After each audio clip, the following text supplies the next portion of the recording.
Hello students. So we are going to talk about functional groups. So functional groups are basically, it's not very much asked question, but I would say yeah, making your answer ready for 2 marks is good idea. So functional groups are actually the reactive part of the compound.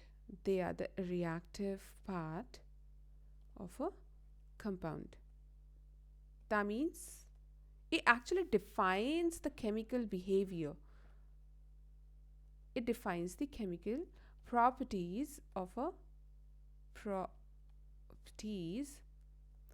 of a compound, or even you can say it defines the chemical properties of a homologous series.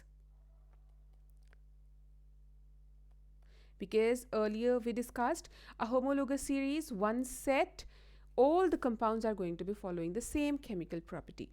A few functional groups we have, if you see no special thing except carbons and hydrogens, it's an alkane. So we have alkanes.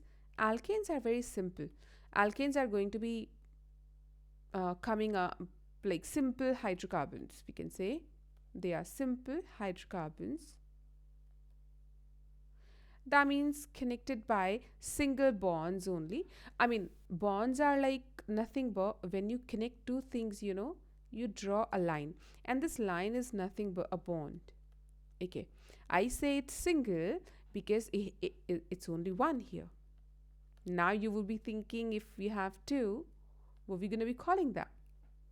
What you think is correct, actually, we're going to be calling it a double bond.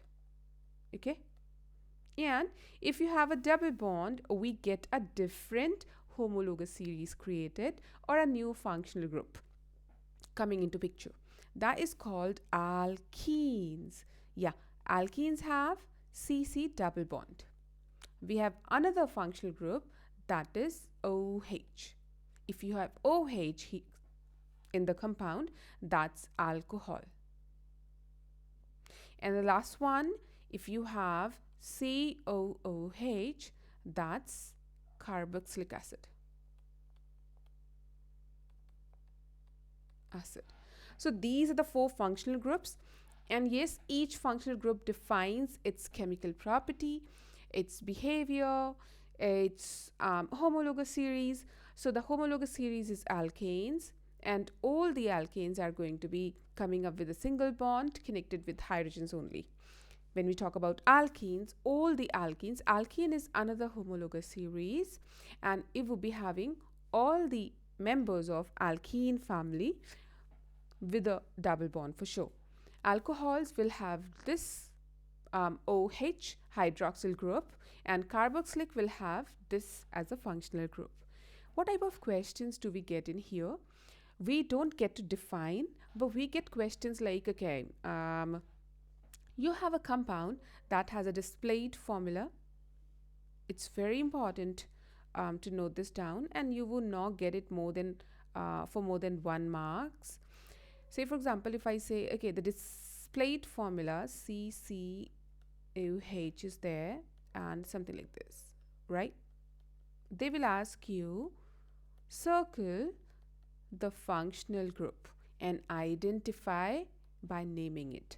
So this is the functional group you have circled, and it belongs to which homologous series? It belongs to alcohols. Correct? That's it. Can we not do that? We can, of course, do this. Let's talk about carboxylic acid a bit. So carboxylic acid, as we have seen, it has a functional group COOH. I'm writing again, it's carboxylic acid. It's carboxylic acid.